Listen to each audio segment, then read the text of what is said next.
All right. Well, welcome to another edition of Techno Brew, and today I have the pleasure of hosting Alex Ryals. Alex, thanks for joining us. Thank you. I appreciate the invite. This is going to be fun. Yeah, it's a real pleasure. Alex is the CISO for MicroAge, and today our topic is deciphering cybersecurity, AI, SASE, and Skillsets.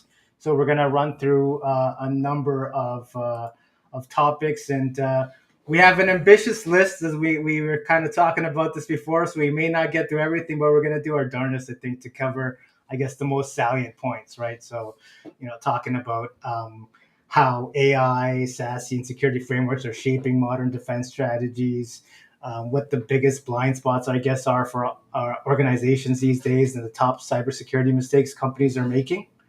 But before we get into that, Alex, I'd love to, really hear a bit about you, and let people know kind of the path that led you to where you are and how you chose to focus in cybersecurity and eventually lead to your CISO role at MicroAge.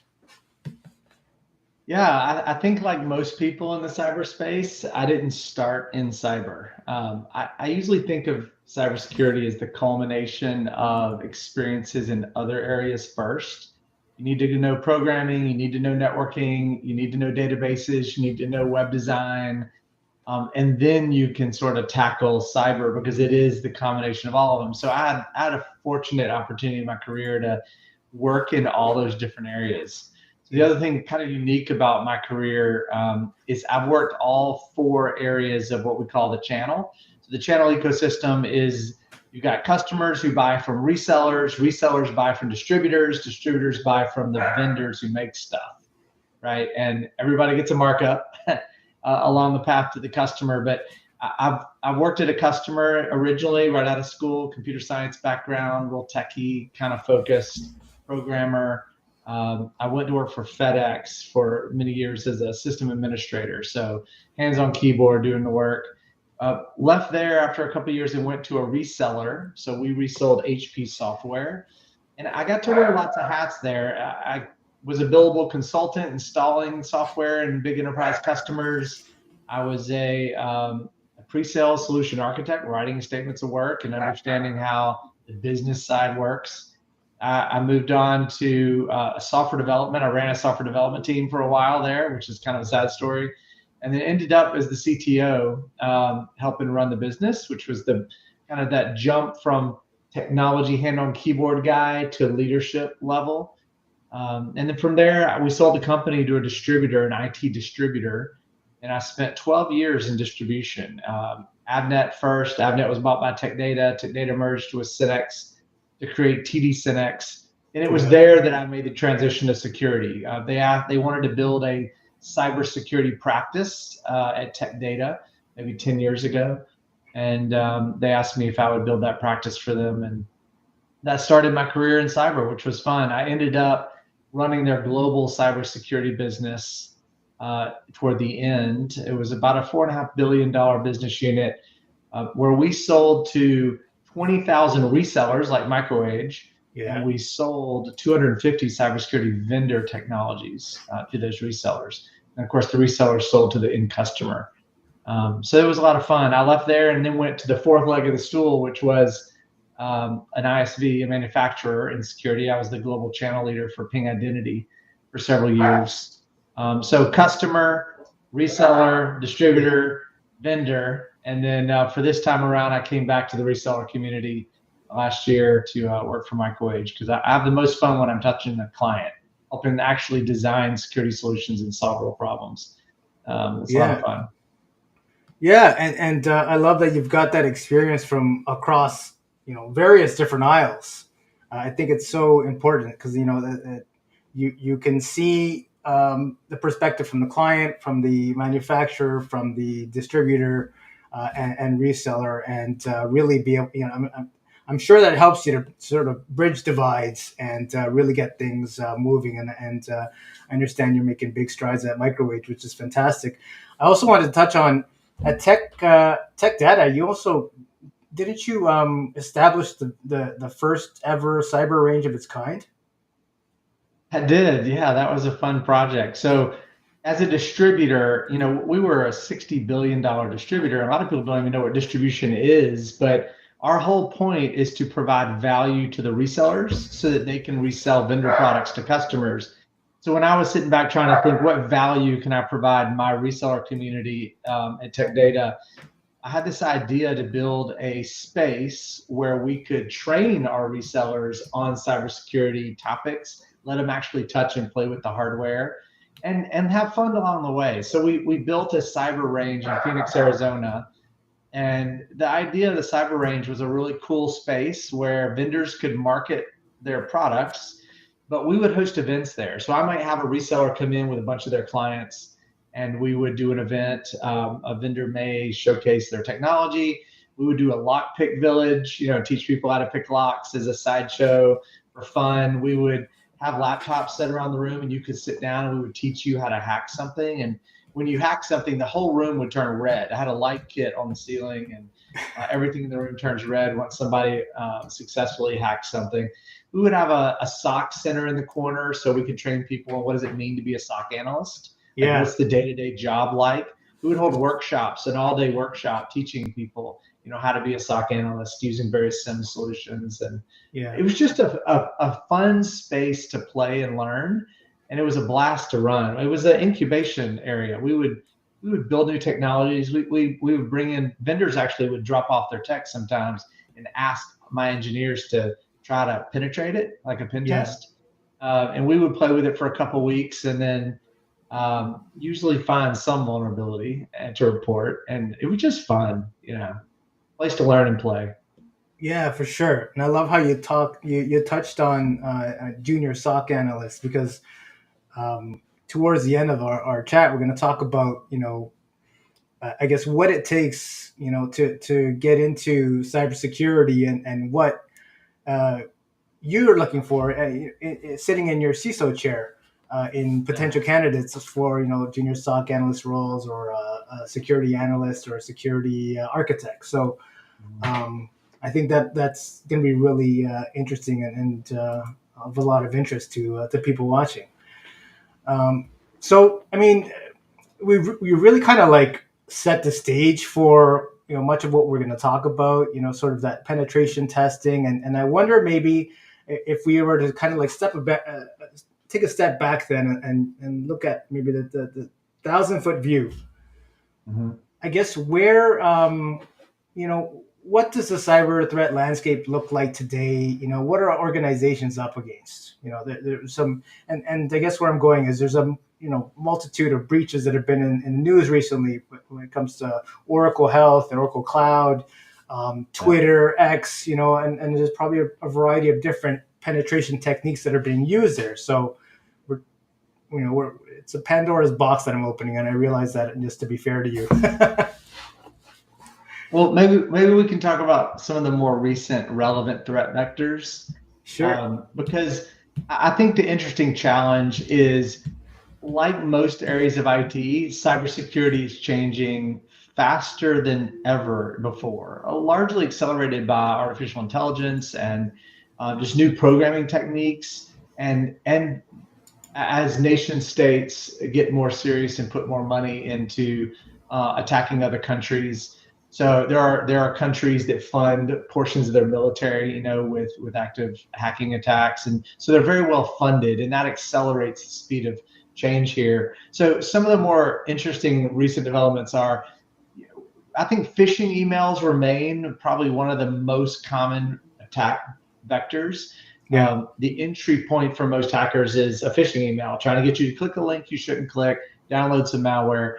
But AI has made the phishing emails so much more real. I remember about 6 years ago, roughly, I was at DEF CON in Vegas, and these three guys from the Philippines came over and gave a presentation on how they had used an early form of a large language model, an AI, to write an phishing email that was incredibly realistic. And they showed a typical sample of a typical phishing email that was kind of easy to spot, misspellings, etc.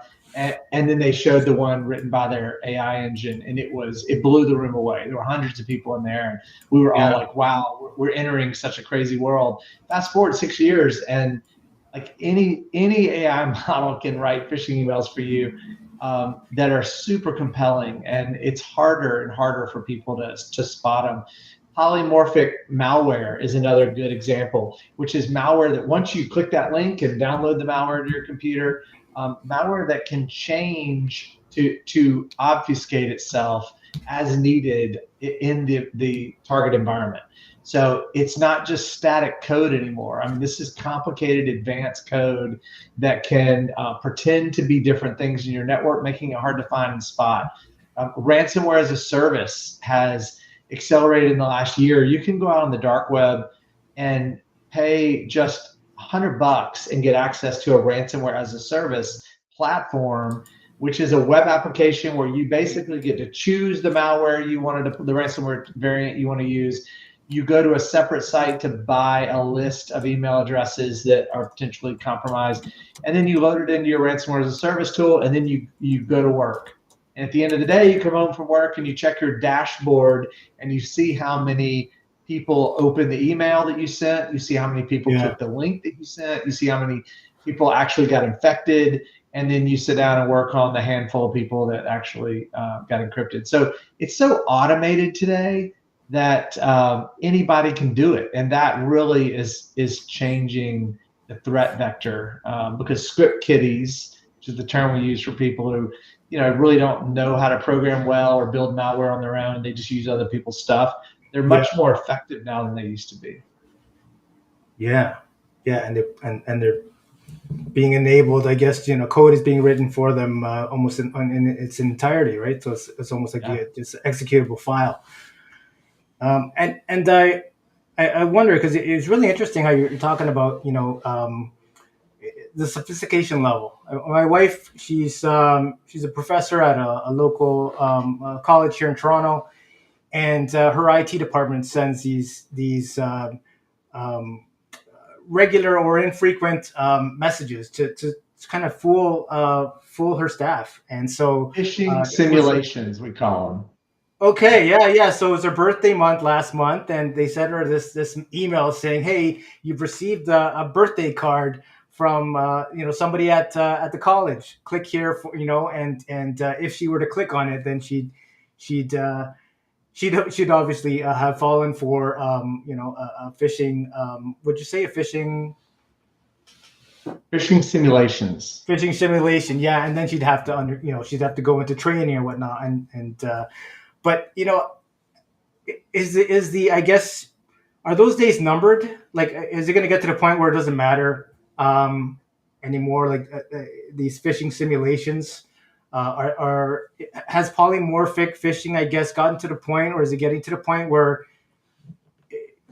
these efforts by IT, I guess, are going to be for naught? Like, what's your impression? I don't think so. I mean, I don't see a horizon for that right now, because this is just a variation of social engineering scam. Social engineering is really probably one of the scariest parts for me as a CISO, because users are always the weakest link in a security chain. I can have amazing technology. I can use AI to spot threats in my network feeds. But at the end of the day, if a user clicks a link in an email, then I'm potentially in trouble. So I think that training users to make them paranoid, as I like to call it, about clicking links is exactly the goal, and that will always be a valuable service. Now, you can also add to that having a good email security product that hopefully checks the URL links in every email before it gets to the mailbox. But that's not a 100% successful approach. That's a largely successful approach. So you always will have a need to train users on how to be secure, including things like don't allow tailgating into your building. It's amazing to me how many companies have employees who walk away from their computer without locking their screen.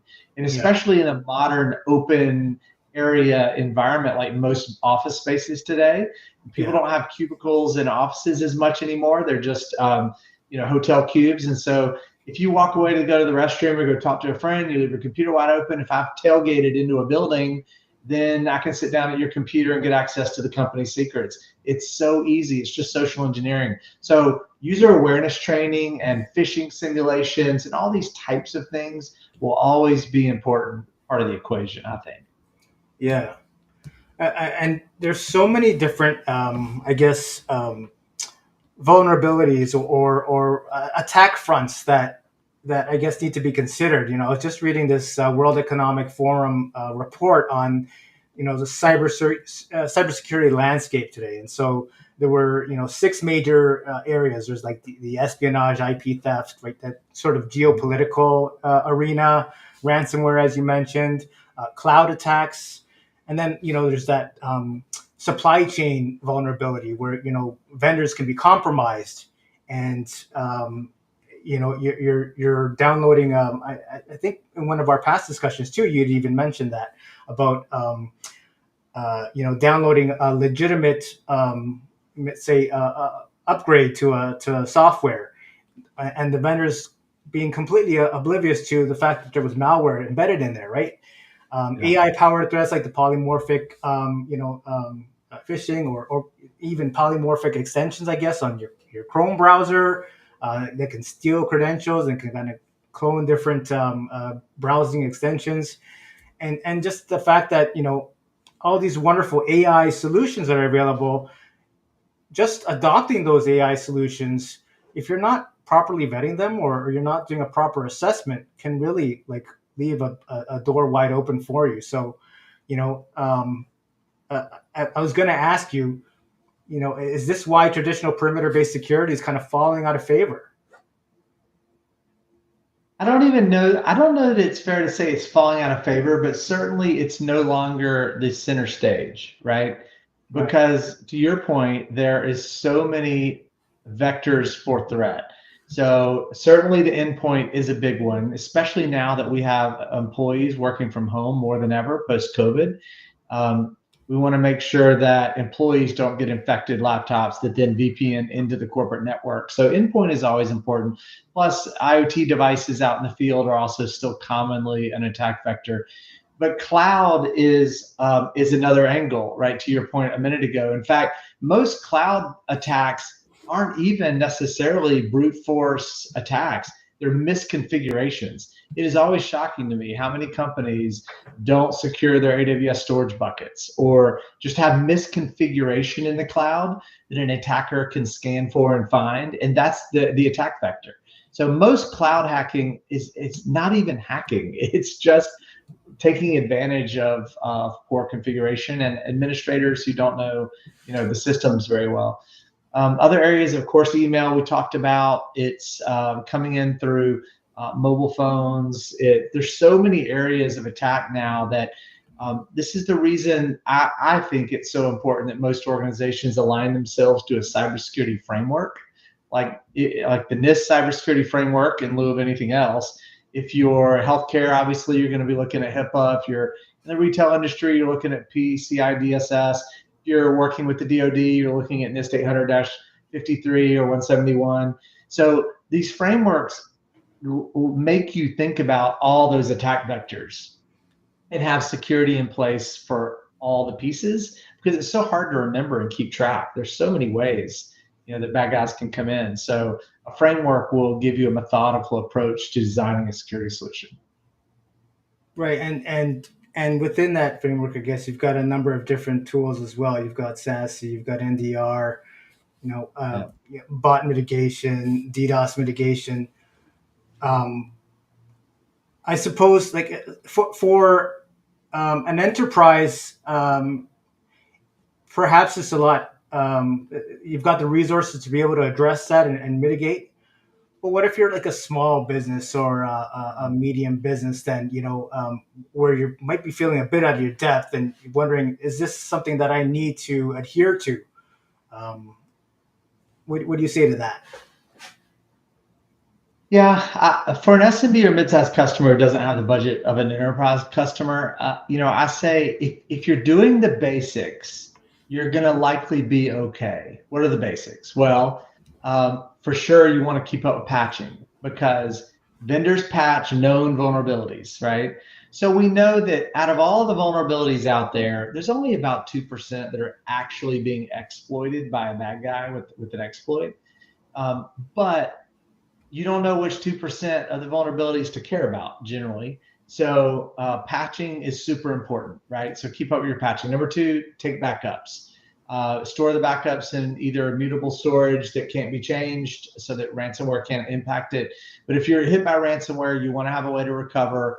Make sure that you're doing regular backups and you're thinking about how to secure those backups so they're not also infected.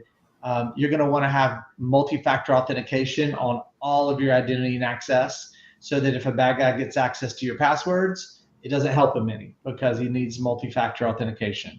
Maybe it's a code text to your phone, or maybe it's an authenticator. So, you have to have an endpoint agent on all your laptops. You need an EDR solution so that those laptops are forwarding a message, back to some console, telling somebody if there's an issue identified. If you're doing the basics, which doesn't cost a tremendous amount of budget, then an SMB client is likely going to be okay. Whenever you get into some more advanced things like data security, making sure you classify your data so that when you turn on your copilot, it's not going to discover things in your data that it shouldn't, or bot mitigation or DDoS mitigation, network detection and response. These more advanced concepts are certainly another phase to focus on. But I like to lay things out in phases for our customers. Think about the things you must do. Like another one on the must-do list is email security. That 80% of malware comes in through email. So you must have an email security solution like Proofpoint or Mimecast or something like that. So do the basics, and then I like to lay out a phase 2 and a phase 3 on different things to focus on as you get the budget and have the time. Right. And I guess that's you have to take that methodical and sort of mindful approach to this. Otherwise, you're kind of you're already off on the wrong foot. I wanted to go back to one of the subtopics of our discussion, which was SASE, and you had mentioned sort of like all these edge devices, cell phones, laptops, outside of the network, the corporate network, and a secured area, let's say, or local access network. Maybe you could kind of describe, I guess, the role of SASE. What is it? Why is it such an appeal then for edge networks, and why is it part of the modern cybersecurity defense strategy in your opinion? Yeah. So let's talk about what it is first. So SASE, SASE, stands for Secure Access Service Edge. It's a term coined by Gartner years ago. And the idea of it is pretty simple. There's two parts to SASE, two ingredients. One is a networking component, and the other is a security services component. So let's talk about the networking side first. The network side of SASE is the idea that I can have an SD-WAN network connectivity run by someone else in the cloud that can get my data for an endpoint. Like, let's say I work at home. My network traffic can go through a private SASE cloud run by some third-party vendor like Cato Networks or Fortinet with FortiSASE or Netscope or Palo Alto Prisma Access. Those are examples of SASE solutions, Zscaler. So I connect to a private cloud. That private cloud has high-speed SD-WAN encrypted links across the network back to either a cloud service like maybe Microsoft M365 or maybe Concur or maybe Salesforce.com, or it can take me back to my data center location. So that's the networking component. They're highly resilient links with duplicate paths and all those fun things. The second part is security services. So the traditional way that we would provide service for endpoint devices, like let's say I'm working out of my house and I want to access corporate network, typically I would have to have a VPN client on my laptop. I would create a virtual private network from my laptop back to my data center where all my data is. The problem with VPN connectivity is, depending on where you are around the world, I have to backhaul all of my traffic across the internet back to my corporate data center. And from there, I would go through the firewall because that's where my firewall is, or my secure web gateway, my data loss prevention technology. And then it might pivot me back out to the internet to go access a website. And that's a lot of latency for me to travel. If I'm on the East Coast and my data center's on the West Coast, I have to VPN all the way back to the West Coast just to go through my security services and pivot back to the internet. So what SASE does is, let's take an example. Like Cato Networks is a great example. Cato has a couple of hundred points of presence, POPs, around the world. And each POP is a data center, and they might be piggybacking on a Amazon or AWS data center. Maybe it's a colo from some local colos. There might be a couple of hundred of these guys, and Cato is positioned their firewalls in each one, their secure web gateways, their DLP or data loss prevention applications, their CASB, cloud access security broker software, their ZTNA, zero trust to network access capability, and their remote browser isolation, RBI data. All of that, those firewall services or security services are in every one of the couple of hundred POPs, points of presence around the world. So if I'm sitting at home and I live in Birmingham, Alabama, and I turn on my SASE agent, it would connect to the nearest POP to wherever I'm at and go through all the security services there locally. So for me, it would probably be Atlanta. And then it could pivot me straight out to the internet to my Microsoft 365, or it could jump me across the country to our data center, which is in Phoenix. So the point is you're moving all the security services from your corporate data center out to be close to your users wherever they are.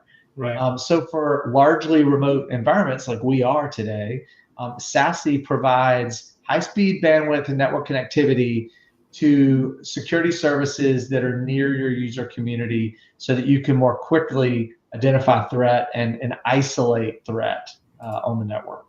Does that make sense? Yeah, absolutely. And so you're talking about speed and efficiency.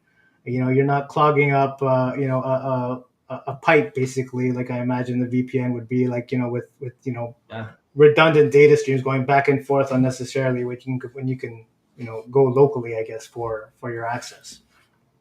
Right. Yeah. So is that a solution then that probably for an SMB client then, or a small business client, probably not necessarily required? If you're doing those basic things like you were saying before, you should be pretty good. You're saying this is more like for those, like even like a workforce like yourself, your whole team, your Salesforce team is entirely remote. So is this something you would consider for them as opposed to VPN then? Yeah, I don't know that SASE is a good fit for most SMB clients because the cost, it's made for larger organizations that have distributed networks, distributed users. But if you're a mid-sized customer, and especially if you have a lot of remote employees or lots of different remote sites for your business, remote locations, then SASE absolutely can provide a lot of value. Number one of which is you don't have to manage firewalls and security appliances anymore.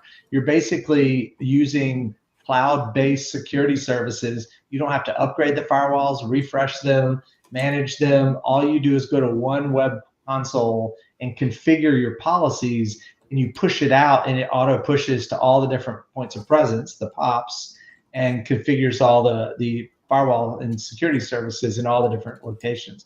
So when it's time to refresh that Palo Alto firewall, you don't have to do it. It's managed by your cloud provider, whoever you pick for your SASE service. Right. Okay.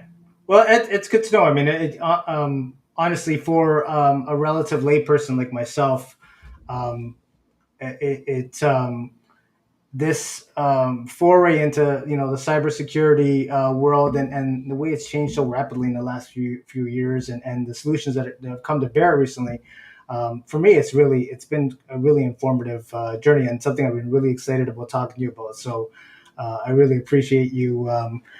I guess explaining it in a way that is kind of a unique ability of yours. I was watching your Cyber Bites. You have this the great way of sort of like delivering, complex, seemingly abstract ideas that in a way that is highly discernible and consumable. And for somebody like me, that's exactly what I need. Well, I appreciate that. That's certainly my goal. I want to decipher cybersecurity in a way and make it understandable as best that I can. Some of these concepts are complicated. Like we haven't even tried to get into what exactly is DLP or CASB or ZTNA. Some of Yeah. these concepts are complicated, right? So anytime I can simplify is helpful for me and our customers for sure. Yeah, for sure. I wanted to touch on something you had mentioned about SASE in a previous conversation, and it's from a security governance perspective. You had mentioned that uh, SOC 2 compliance and the appeal of, I guess, liability reduction from an insurance perspective. And Yeah. because there are some sobering realities about cybersecurity insurance. And so, how does SASE help to mitigate those risks? And what's that benefit point that perhaps people need to know about, Yeah, organizations need to know about? that's a great question and a good topic. So one of the things I teach my sales team when we're talking to customers is try to understand a customer's motivation for buying whatever security they're trying to acquire, whether it's SASE or firewalls or whatever. And some people's motivation is, I'm trying to get some cybersecurity insurance, and the insurance provider is requiring that I buy certain things, right? And that's a motivation. Another motivation is, we have a HIPAA audit coming up, and we're a healthcare provider, and so I need the security products to pass my HIPAA audit. Or maybe their CISO has told them they have to be compliant with SOC 2 or with the NIST cybersecurity framework, and they're just trying to check off boxes to comply with an audit. So one of the things that I think SASE does well is it can check off several different boxes for clients for various types of regulation, or even for cybersecurity insurance. And every insurance provider has slightly different requirements on what they need, and they're rarely very specific on, they're not going to tell you what vendor technology you need to go with or Sure. anything like that, but they will say you need EDR, you need endpoint detection and response agents deployed to all of your servers and laptops, right? And so what SASE can do for you is, depending on the vendor you go with, to be clear, sometimes you need a separate EDR agent from a SASE agent, and some SASE providers are starting to have their agent be a rough replacement for an EDR agent. We're getting there with some of them. But however you do it, a SASE agent is going to enforce a couple of things that are generally security controls for SOC 2 or the NIST cybersecurity framework. Things like encrypting local hard drives, or checking to make sure that certain policies are turned on a laptop, like the screen will time out and require a relogin after no activity for a certain number of minutes. Things that Microsoft Intune might do. Some SASE agents are measuring against whatever policies are on a device. Certainly encrypting connectivity, network connectivity in transit as you connect from an endpoint device back to a corporate network or even to the cloud. That encryption is happening with the SASE agent, and that's usually a requirement. And encryption at rest or encryption in transit is a requirement for a lot of frameworks, security frameworks, or even cyber insurance, depending on the insurance provider. The other big one is a lot of insurance providers want you to have a SOC service, an MDR, managed detection and response. So that is an endpoint agent and a network agent and your email security, all your events going into one location to be monitored by a SOC team, a security operations center team. So some SASE providers like Cato Networks, they have a managed detection response offering built in. So they will monitor your network and everything for you as a managed service. Other SASE providers come with the console and all the events and things that can feed into your own SOC. If you have your own SOC and you're using whatever SIEM solution you use, whether that's Microsoft Sentinel or maybe it's Splunk or Sumo Logic, whatever you're using, you can forward events into it. So SASE has a good way of checking a lot of boxes to apply to frameworks and also to help you with cyber insurance. But mileage may vary, right? So make sure you're looking at your insurance provider's requirements, and then be clear on the SASE provider you're talking to and what capability they provide. Right. And you mentioned something, because managed services is something you guys do very well at MicroAge, and so I wonder if one day we're going to see a cybersecurity managed service portfolio where perhaps you certainly have the expertise and the know-how, and you've got the chops for it. So maybe that's something that is coming down the pipe, or something you guys are toying with, because it seems to be coming up across the board, right? Not just from the Yeah, vendors, but we've seen a really large increase lately in the last year and a half with customers who are wanting to outsource their SOC services. I mean, it's hard to find good security people. I think last I read, there's close to 2.5 million open job positions globally in yeah. cybersecurity, almost 900,000 just in the US. So finding a good cyber person is super hard to do. And so customers are um, outsourcing that function to an MDR provider like MicroAge. So we have a managed service called CyberPoint. It comes in 3 levels. The first level is a basic SOC service. So we deploy endpoint agents out to your endpoints, and they report information back to a SOC that's 24/7 managed, and will identify threat. We can take in events from your network and from your email servers and your backup system and your endpoint devices and your cloud environment, and we correlate all this data together and try to identify threat, and then work with you to remediate if there's ever an incident. Then we add on to that different other managed services, like we can manage your email user awareness training.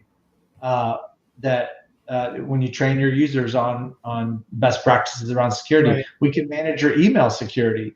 We can manage those phishing simulations that we talked about earlier. We'll build those simulations for you and send them out to your employees. So managed services are becoming really popular because clients are just really struggling to find the right people to build that kind of capability in-house, especially in the SMB and mid-market space.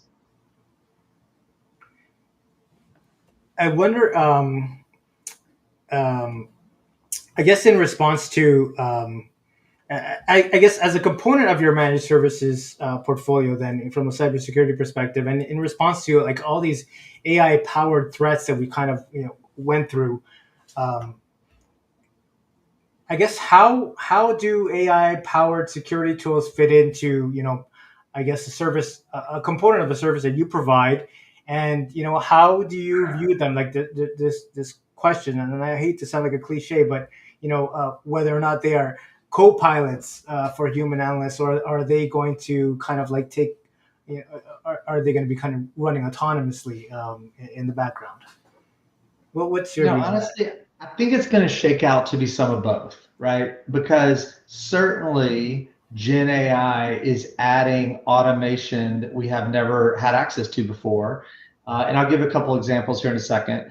Um, but at the same time, you oftentimes need humans to make some final decisions on whether to kick off automation sometimes, and certainly to make higher level decisions. So some of what we're seeing Gen AI do for us is like take a SIM solution, security, information, and event management. That's that 24/7 console that you see on TV and all the Yeah. spy shows, where you got all the operators sitting around watching a console with all these events streaming by. It collects events from all over a company about security, from all your systems, your network and your servers and your databases, et cetera. Well, now we can use natural language processing to query for information. Used to, we had to look at the events and hope the system correlated them to a root cause event.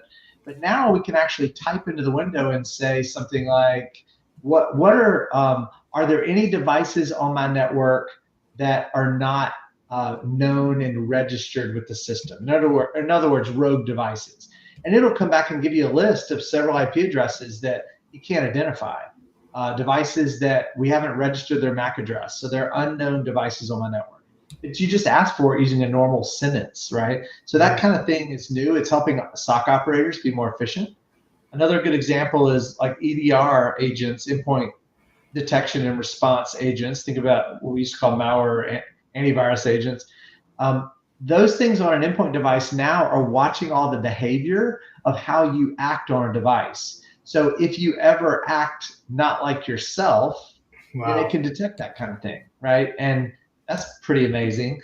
Identity and access management solutions from like Ping Identity or Okta, they can detect when bots are trying to log into your website versus a human by doing things like looking at mouse movements, on the screen as you move a mouse around. They can Right. detect if it's machine driven or human driven. So when it comes to email, we already talked about how with email we can, using AI, not only write malicious emails, very natural language, but we can also better detect machine written emails versus human written emails, which is important in an email security solution. So I think that there's a lot of really cool things that AI is doing to enhance the information giving to the human to make decisions in a SOC environment. Yeah, it's actually it's kind of astounding. And thanks for sharing that with me because it really gives some new scope and context, certainly for me. Um, and I guess recognizing that we've got probably about 18 minutes left. I wonder if we could maybe shift gears a little bit Yeah. and talk about that human component. Where we had mentioned we would take a look at what it takes to be competitive in the cybersecurity job market today, and what you might be looking for from your seat when it comes to selecting individuals. And uh, you know, I don't know if we have time to talk about all these three, all three of these: the junior SOC analyst, the security architects, security analyst. But where would you like to start? Maybe the junior SOC. For somebody who's just kind of getting into cybersecurity. Yeah, I think there's several directions we could take here. So I'll tell you, let's talk first about what I'm looking for in a Great. person to hire in the security market, and then we'll talk about some of the positions that you can hire into and what starting role looks like or advanced I roles. love it. Um, some of the things I look for is I'm looking for someone who is curious and inquisitive and never satisfied with how things work. I want to find people who just have that, they just want to know how everything works. One of my favorite interview questions, actually, when I'm chatting with people in security and trying to interview, is tell me about a technology project you're doing at your house. Okay. Um, because that one takes people off guard because it really didn't have anything to do with the job I'm hiring for to be a SOC analyst, as an example. Yeah. But here's what I'm looking for, and I usually throw out a couple of examples. I want to know that they own a Raspberry Pi. Like if you don't own a Pi or an Arduino board, then you're gonna be hard pressed to convince me you're really ready for cybersecurity because most people I know in the security industry have bought a Pi and done something with it. You might load Kali Linux on it just to play with Kali. It's the cheapest way to get a computer to play with. You might have turned it into a sprinkler system management device. Um, have you built your own computer before at your house to figure out how it works? And how do you pick the right video card that's compatible with the right motherboard? Have you automated something like your lights in your house? I don't care what the project is, but Right. if they're not the type person that has been curious, hey, I wonder if I can make this work, or had a desire to learn Linux, and so they went and took an old laptop and installed Ubuntu on it and tried to play around and learn Linux commands. I just want to know that this isn't just a job; it's a career, right? Yeah. Because security is not like learning how to deploy a Cisco network switch. Um, it requires a combination of a lot of knowledge. I think we mentioned this at the beginning, but to be good at security, you need to be a programmer. You need to know databases. You need to know network configuration and understand network segmentation. You need to probably have done some web development, if nothing else, but just JavaScript. Um, and and then you start playing around with security because it is the combination of all of it because a hacker uses all of those skills. to do what they do. So when we talk about what should I do if I want to get into the security industry, what I usually tell people, and I mentor a lot of young people, they have, of course, there are curriculum in school where you can come out with a cybersecurity degree, and they will, in their courseware, cover all those topics I just mentioned.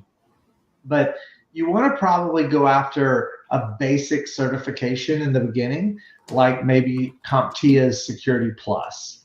Now, Security Plus does require a combination of a lot of knowledge. So maybe you need to back off and start with Network Plus first, possibly, or A Plus. A Plus learns all about servers. Network Plus, you learn all about networking. Cloud Plus, you learn all about cloud computing. And then you take the Security Plus test, which is a bit of combination of all that knowledge. But I usually tell people that's probably one of the first things to look at for a lot of positions, like a SOC analyst, because you're not a programmer, you're not having to design solutions yet, but you need a casual understanding of all the topics. Security Plus is not super technical, it's more a lot of conceptual knowledge. Does that make sense? It does. Yeah. So if we were to talk about the levels, I think you mentioned, what was it, junior SOC analyst, SOC security analyst, and architect? Were those the three? Yeah, and those are just three that we kind of toyed with earlier in an earlier conversation. But I love where you're going with this. So please, whatever path you think is best, I'm with you, man. Let's go. So let's talk about some of the job opportunities in cybersecurity, and I'll expand it a little beyond just those three. So when I think about the opportunities for people coming out of the military with maybe a background in intelligence, or coming out of school, or maybe you're pivoting from another career, there's a couple of areas you could start from. Number one, a SOC analyst is a good area to start from. A SOC analyst stands for Security Operations Center Analyst. So a SOC, like I said before, is that 24/7 operation with all those big screens and all the events scrolling across. And what a SOC analyst does is they look at the tool. It's called a SIEM tool, SIEM, Security Information and Event Management. They look at the tool, and it has an event that says, hey, this particular laptop looks like they got malware. So what are you going to do? Well, you run a playbook, a run book, that you might go isolate that device off the network, then reach out to that user. Maybe you take steps to go rebuild that computer. So a SOC analyst is identifying threat and then responding with some type of automation or manual intervention or recovery activity. So that's a fun entry-level job, because the type of company you would hire on with is called an MSSP, a Managed Security Service Provider. Wow, we need to have a survey, a quiz, or a game show about acronyms in cybersecurity. Yes, we do. So an MSSP, a Managed Security Service Provider, they're the ones who a company would outsource their security to. Like we talked earlier about outsourcing your SOC service. Like MicroAge, we have an outsourced SOC called CyberPoint, and customers outsource to us. We are an MSSP. So anybody who has a SOC and they're monitoring events from lots of customers, they always need SOC analysts. So it's a great entry-level position to start learning the lingo, learning the industry. And from there, you can move your way up into an analyst, which is a little higher end. Maybe you start supporting more products, more technologies. Maybe you become a manager and run the SOC. Those are all good opportunities. Another path some people take is a penetration tester. So we also call these ethical hackers. Right. So there are companies like MicroAge. We sell a lot of pen testing projects. Companies come to us, and cyber insurance requires that at least once a year that you have a pen test. So you hire a company like MicroAge, and we come out with a pen tester, and we will try to hack your environment. And when we hack in, which we usually do, we'll write a report and tell you how we got in, and then you can go fix those things. So that is a very popular job. It's fun. It's very technical. You're going to need to know Linux. You're going to need to be a programmer. You need to know databases. You're going to need to know networking very well. So I would say that most people who are pen testers, IT these things are their hobby. Like they've been playing around on computers since they were 15, and they just love technology. And they've learned several programming languages all on their own, out of their house. And they have a Linux box since they were 16 years old. And those kinds of people, they're going to make great pen testers. Another good opportunity, and this is one people don't think about a whole lot, there are companies like MicroAge that are resellers of security products. So we resell, I think last year I sold 75 different security vendors to our customers to solve various problems. My team that works for me as security architects, we actually don't have to know the products to the level of installation and implementation. We just know it to the conceptual level of what they do so that we can help a sales rep come alongside and sell technology to a client. So we go talk to a client, hear their business problem, and then recommend the right security solution. So becoming familiar and knowledgeable with security vendor technology from Checkpoint or Palo Alto or Cater Networks or Mimecast or whoever is a whole discipline. And you're typically paid a base plus a commission based on how much you sell with the sales rep and how many deals you close. So that's a whole discipline. It's a lot of fun. It doesn't require you to be incredibly technical. You're not programming, you don't have to configure your networks, but you need to pass probably a Security Plus test. So you prove that you understand the concepts of security. That's a lot of fun. And then the next one is a leadership position, roles like mine where you lead security teams. Certainly it helps to be technical, but not everyone in leadership of a security team is technical. So taking a leadership path is another option. Generally, leadership thinks more about governance, risk, and compliance as an area of security. There are certifications you can get on GRC. So this is thinking about what are the risks a company faces, like a risk they might get a zero-day attack. And then how would you mitigate that risk? And tracking all that information. Those are the types of things a security leader would focus and think about, less about how to configure the firewall. It's more about let's negotiate a good deal to pick the right firewall vendor and then get a good deal on it. So leadership in security, architects that sell security products on the market, and then pen testers and SOC analysts are all good career paths. And if you want to learn more about these paths, one of the best websites I would point you to is called cybrary.it. Cybrary, cybrary.it. It's largely a free set of security specific training. They've broken all the training courses up by tracks. So by career path, if you want to be a pen tester, there's a whole list of training you can take for that. If you want to be a security SOC analyst, there's a whole list of training for that.